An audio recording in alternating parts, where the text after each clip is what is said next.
채플에 오신 여러분 환영합니다. 이 시간도 함께 주님을 찬양합시다.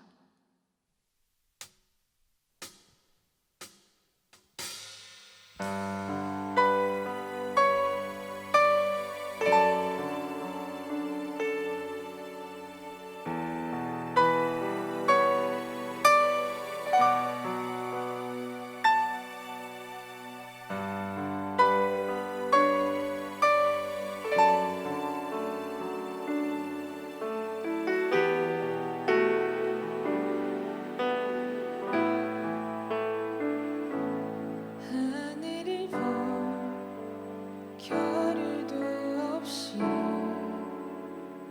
정신없이 세상을 살다가 마음의 먹먹함이 내 삶을 짓누를 때 그제서야 주님을 찾습니다. 행복을 느낄 겨를도 없이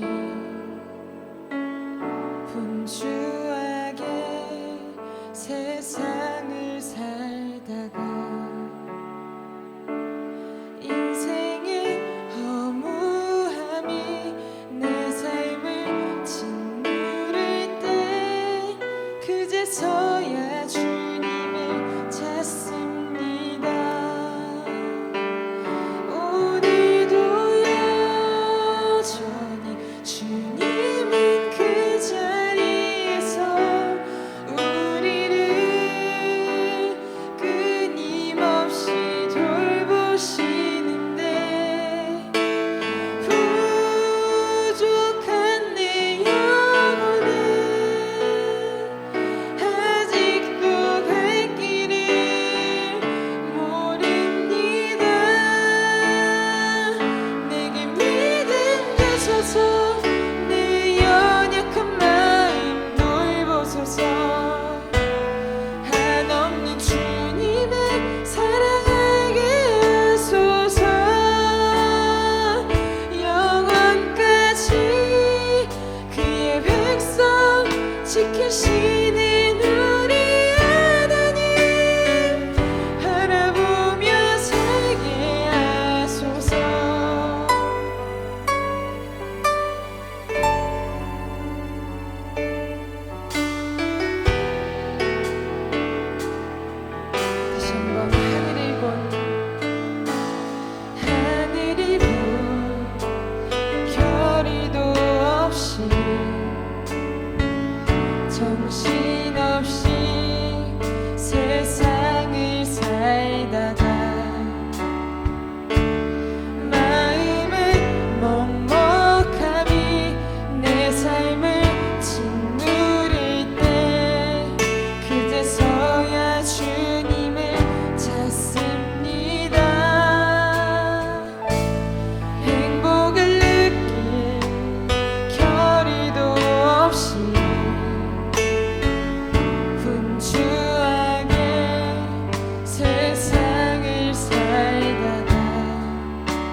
기도하겠습니다. 하나님, 은혜를 감사합니다.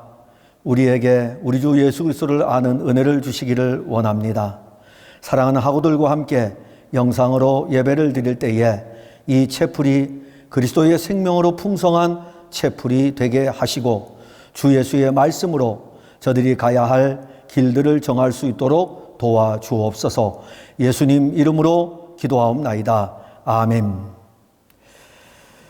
하나님 말씀을 우리가 보겠습니다. 사도행전 28장 30절부터 31절까지 두 절의 말씀입니다. 바울이 온 이태를 자기 셋집에 머물면서 자기에게 오는 사람을 다 영접하고 하나님의 나라를 전파하며 주 예수 그리스도에 관한 모든 것을 담대하게 거침없이 가르치더라. 아멘. 저는 오늘 여러분들에게 사도 바울이라고 하는 사람에 대해서 좀 소개를 하려고 합니다. 바울이라고 하는 사람은 참 대단한 사람입니다. 그는 로마의 시민권을 가지고 있었을 뿐만이 아니라 유대인으로서는 아주 특이하게 로마의 시민권을 가지고 있었고, 그리고 또 그는 당시의 유대 종교에 굉장히 열심을 내는 사람이었습니다. 거기에다가 그는 뛰어난 학문의 업적을 가지고 있었고 또 뛰어난 사람이었습니다. 그래서 가말리엘 문화, 당시의 최고의 학부라고 할 수 있는 가말리엘 문화에서 공부를 하였습니다. 그런데 이 바울이 활동하던 그 시기에 누가 왔냐면은 하나님의 아들 그리스도 예수께서 사역을 시작을 하고 있었습니다. 그러면서 그리스도 예수는 이 유대인들, 대제사장 그리고 로마인들에 의해서 십자가에 달려 죽으시고 그리고 부활하신 다음에 40일 동안 이 땅에 계시다가 하늘로 올라가시게 됩니다. 하늘로 올라가시고 난 다음에 하나님의 거룩한 영인 성령이 임하게 됩니다. 성령이 임하니까 이 성령을 받은 예수님을 따라다녔던 제자들, 그들에 의해 가지고 예수 그리스도에 대한 복음이 예루살렘 지역에 전파가 됩니다. 많은 사람들이 이 사도들, 그 제자들이 전하는 예수 그리스도의 복음을 듣고 같이 모이기 시작합니다. 3,000명, 5,000명이 됩니다. 난리가 났어요.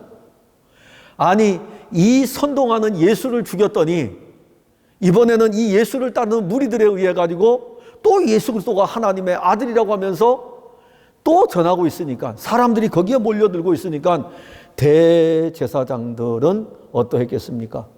믿는 자들의 수가 점점 많아지고, 그래서 이 일로 인하여 가지고 예루살렘 교회에 한번 큰 박해가 일어납니다. 그래서 스데반이라고 하는 사람이 순교를 당합니다. 그때 스데반이 순교를 당할 때에 증인으로 있었던 사람이 바로 바울이라고 하는 사람입니다. 그리고 이 바울은 대제사장에게 공문을 받아가지고 다마스커스, 오늘날의 다마스커스입니다. 이 다마스커스에 가서 예수 믿는 사람들을 체포하여 오려고 하는 공문을 가지고 갑니다. 그 길로 가다가 다마스커스를 앞에 두고 이 바울이 예수를 만나게 됩니다. 예수를 만나고 난 다음에 바울의 인생은 바뀌어요. 바울의 인생은 바뀌는데 이때부터 시작해가지고 바울은 예수를 만나고 난 다음에 예수를 위해서 그의 남은 인생을 살아갑니다. 바울이 AD 66년 로마의 네로의 황제에 의해서 참수를 당하게 되는데 그의 인생의 여정에서 40년대 후반, 50년대, 60년대 초반 이때에 그는 복음의 실제이신 예수 그리스도를 전하면서 살았습니다. 그 당시에 이 고대 근동 지역은 로마가 세계를 지배하고 있었습니다. 그러면서 이 바울은 로마 곳곳을 다 다닙니다. 로마 제국 곳곳을 다니면서 복음을 전하는데 크게 3번에 걸쳐 가지고 로마 제국의 곳곳을 다니는데 첫 번째로 그가 다녔던 곳은 주로 터키 지역이었습니다. 터키 지역을 다니면서 그는 예수 그리스도의 복음을 전했습니다. 돌아왔습니다. 안디옥으로 돌아오고 다시 또 두 번째로 로마 제국에 복음을 전하기 위해서 갑니다. 이번에는 그가 지금의 마케도니아하고 그리고 그리스 지역으로 복음을 전하러 또 다닙니다. 다시 또 안디옥으로 돌아옵니다. 세 번째로 그가 복음을 전하러 또 다닙니다. 세 번째로 복음을 전하러 다닐 때는 주로 에베소에서 사역을 하지만 이 세 번째 복음을 전하고 난 다음에 에베소에서 다시 마케도냐로 갔다가 고린도로 갔다가 지중해에 있는 섬 밀레도로 해가지고 그의 여정은 쉬지 않고 이렇게 움직이는 여정입니다. 그리고 이제는 예루살렘으로 그가 올라오게 됩니다. 자, 예루살렘으로 올라왔어요. 예루살렘으로 올라왔더니 사람들이요, 바울이 예수 전한다고 하면서 바울을 죽이려고 막 합니다. 그래서 바울이 유대인들에 의해서 예루살렘에서 고발을 당해가지고 체포가 되었습니다. 당시에 유대인들이요, 결사대를 조직했어요. 40명의 결사대를 조직해가지고 바울을 죽이려고 했습니다. 이것을 알은 1000명의 군사를 거느리고 있는 천부장이라고 하는 사람이, 이 천부장이 바울이 잘못하면 죽을 수 있으니까는 로마에서 유대 나라를 다스리는 총독에게 바울을 인계를 합니다. 벨리스 총독에게 인계를 했는데 그때 시기가 총독이 교체하는 시기였어요. 그래서 벨릭스 총독이 유대 총독을 그만두고 떠나게 됩니다. 그리고 후임으로 베스도 총독이 오게 됩니다. 이 베스도 총독이 왔을 적에 바울은 지금 유대인들의 고발에 의해 가지고 감옥에 있는 상태에서 재판을 받아야 됩니다. 그때 바울이 베스도 총독에게, 총독이요, 나는 로마 시민권을 가지고 있습니다, 이 이야기를 합니다. 이 로마 시민권이 얼마나 대단하냐면은 지금의 미국 시민권과 비교할 수 없는 파워예요. 그래서 로마 시민권을 가지고 있으면 로마 제국 어디에 있든지 간에 내가 재판을 청구할 적에 황제에게 재판을 청구할 수 있는 권한이 있습니다. 지금 예루살렘에서 체포되어져 있고 감옥에 갇혀 있고 재판을 받고 있는 이 바울이, 그가 베스도 총독에게 나는 로마 시민입니다, 그래서 이 재판을 황제에게 청구합니다라고 청원을 했어요. 그럼 베스도 총독은 로마 시민권을 가지고 있는 이 바울을 로마로 데려가야 됩니다. 그래서 바울은 로마로 가는 배에 타게 되고 지중해를 건너가지고 바울은 결국 로마에 도착을 하게 됩니다. 근데 로마에 도착을 했는데 바울이 로마에 도착을 하고 나서 딱 보니까는 사실 바울은 아직 로마 시민권을 가지고 있지만 범죄 혐의가 입증이 되지 않은 상태였기 때문에 감옥에 들어가지는 않고 한 새 집을 구합니다. 그러니까 월세든지 뭐 모르겠어요. 그때 월세든지 해서 새 집을 하나 구했어요. 그 대신에 새 집을 구하여 놓고 난 다음에 집 밖으로 나가지 못하도록 했습니다. 오늘날로 말하면 가택연금이죠. 그 집 밖으로 나가지 못하도록. 그리고 대신에 너를 만나러 오는 모든 사람들은 자유롭게 만날 수 있다. 너가 나가는 건 할 수 없지만은 오는 사람은 누구든지 다 만날 수 있다. 이렇게 이제 바울에게 로마에서는 거주 제한에 대한 명령을 내립니다. 그러니까 바울은 가택연금된 상태에서 집 밖으로도 나가지 못합니다. 얼마나 답답하겠어요. 제가 앞에서 바울이 로마 제국 곳곳에 다녔다 그랬어요. 터키 지역을 다니고 마게도냐 지역을 다니고 그리스 지역을 다니고 거기에다 지중해 연안을 다니고 수도 없이 많이 바울이 이렇게 다녔습니다. 그런 그가 지금 한 집에 꼼짝없이 묶여 있는 거예요. 거기 있을 수밖에 없습니다. 찾아오는 사람만 만날 수 있어요. 나갈 수가 없습니다. 얼마나 로마에 가고 싶었는데 나 정작 로마에 와서는 집 밖으로도 나가지 못하니 얼마나 답답하겠습니까? 평생을 예수 그리스도의 복음을 전하기 위해서 로마 제국의 곳곳을 돌아다녔는데 이제는 그는 가택연금이 되어져 있습니다. 그런데 바울은 이러한 답답한 상황에서도 결코 낙심하지 않았습니다. 그는 그에게 주어진 환경, 자기에게 찾아오는 사람들은 제한 없이 만날 수 있는 것을 알기 때문에 그에게 찾아오는 사람들을 만났고 그에게 찾아오는 사람들을 만나면서 그 시간들을 잘 활용을 했습니다. 오늘 사도행전 28장 31절에 보게 되면 그에게 찾아오는 사람들에게 그는 하나님의 나라를 전하였습니다. 원래 바울은 그가 밖으로 다닐 때에도 하나님의 나라를 전했던 것입니다. 그러나 집에 갇혀 있을 때에도 그는 하나님의 나라를 전하였습니다. 그는 밖에 다닐 때에도 하나님의 나라와 주 예수 그리스도에 대한 것들을 가르쳤습니다. 왜냐하면 자기가 만난 인생의 가장 기쁨이었고 즐거움이기 때문에 이 예수를 전하고 싶었던 거예요. 그러나 지금 가택연금이 되어져 있는 상태에서도 바울은 예수 그리스도에 관한 모든 것을 가르쳤습니다. 바울은 그의 환경이 변하고 그가 지금 갇혀있는 갑갑한 상황에서도 그는 결코 이것을 포기하지 않았습니다. 하고 여러분, 우리는 한 번도 경험해 보지 못한 시간을 지금 보내고 있습니다. 집 밖으로 마음 놓고 다닐 수 없습니다. 학교는 개강을 하였습니다. 오늘 이 설교를 듣는 우리 학우들 중에서는 신입생으로 입학을 한 친구들이 있을 것입니다. 입학을 하고 학교도 오지 못하고 2학기가 되었는데 여전히 똑같이 학교의 캠퍼스에서 친구들과 대화하며 걸을 수 없는 지금 그런 상태 아닙니까? 강의도 온라인으로 진행되고 있고 매일마다 컴퓨터 앞에 앉아가지고 그 강의를 또 들어야 되지 않겠습니까? 얼마나 답답합니까? 제가 여러분들에게 바울이라고 하는 사람을 소개한 것은 그 사람이 로마 제국 곳곳을 누비며 다니다가 지금 로마에서 한 집에 갇혀 있고 연금된 상태에 있으니 이 사람은 얼마나 답답하겠습니까? 여행으로 한다면은 이 사람은 세계 곳곳을 여행하는 사람이 갑자기 딱 갇혀버린 것입니다. 지금 여러분들이 온라인 수업을 하여도 그 안에서 할 수 있는 일이 있습니다. 바울이 가택연금이 됐어도 그 안에서 할 수 있는 일이 있었어요. 여러분들 그것을 하면 됩니다.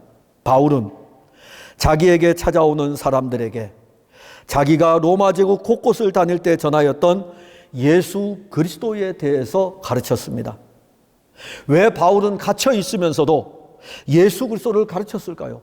왜 하나님의 나라에 대해서 이야기했을까요? 그가 다마스커스로 가는 도중에 예수 그리스도를 만나고 난 다음에 이것이야말로 내 인생의 최고의 기쁨이고 이 예수 그리스도야말로 내게 최고의 즐거움이고 예수 그리스도야말로 내 죄를 사해 준 놀라운 은혜가 있고 이 모든 것을 알고 있기 때문에 그는 자기가 만난 이 예수를 다른 사람들에게로 가르쳐주고 싶었던 것입니다.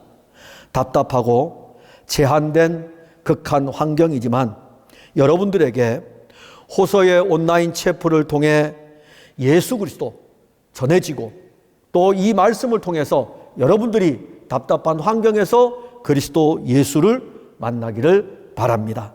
여러분들이 만날 그 예수는 바울이 죄에서 구원함을 받은 예수요, 여러분들이 죄에서 구원함을 얻게 하는 그 예수인 것입니다. 더 나아가 한 가지 더 여러분들에게 말씀드리고 싶은 것은 답답한 환경에서 낙심하거나 불평하지 마시고 제한된 환경에서도 바울처럼 환경을 변화시키는 삶을 사시기를 바랍니다. 지금 여러분들이 겪고 있는 힘든 시간을 여러분들도 바울처럼 그렇게 한번 극복해 보시기를 바랍니다. 어려운 시기를 헤치며 지금까지 달려온 여러분들이기에 여러분들의 지금의 이 어려움도 이 답답한 환경도 넉넉히 이길 것입니다. 그리스도 예수의 생명을 갖고 그 안에서 호서에서 온라인 상태에서도 우리 호서의 사랑하는 학우들은 이 환경을 초월하고 제한된 환경도 초월해가지고 여러분들에게 그리스도의 풍요와 자유 안에서 이기며 나아가는 은혜가 있기를 바랍니다. 기도하겠습니다. 하나님, 감사합니다. 우리가 살다 보면 여러 환경을 만나게 됩니다. 이처럼 우리에게 답답한 일들이 있을 수도 있습니다. 그야말로 마음 놓고 다닐 수 없는 환경이 우리 앞에 펼쳐집니다. 그러나 우리가 오늘 바울을 통해서 볼 수 있는 것은 바울이 예수를 만나고 난 다음에 온 세계를 향하여 뛰어다니다가 로마에 도착해서 한 셋집에서 가택연금이 되어 있음에도 불구하고 그는 답답하지 아니하고 그가 만났던 예수, 하나님의 나라에 대해서 전하였습니다. 하나님, 우리에게도 사랑하는 학우들에게도 이러한 은혜를 주셔서 그리스도 예수 안에서 답답하지 아니하고 주 예수를 만나고 주 예수 안에서 환경도 이기며 승리할 수 있는 삶이 될 수 있도록 우리 학우들을 이끌어 주시옵소서. 예수님 이름으로 기도하옵나이다. 아멘. 축도하겠습니다. 이제는 우리의 영원한 생명이신 우리 주 예수 그리스도의 은혜와 하나님 아버지의 사랑과 성령님의 감동케 하심과 충만케 하심이 어려운 환경 속에서도 그리스도 예수를 만나고 그리스도 예수로 넉넉히 그 환경을 이기며 나아가는 우리 호소의 모든 하구들 머리 위에 이제로부터 영원까지 함께 있을지어다. 아멘.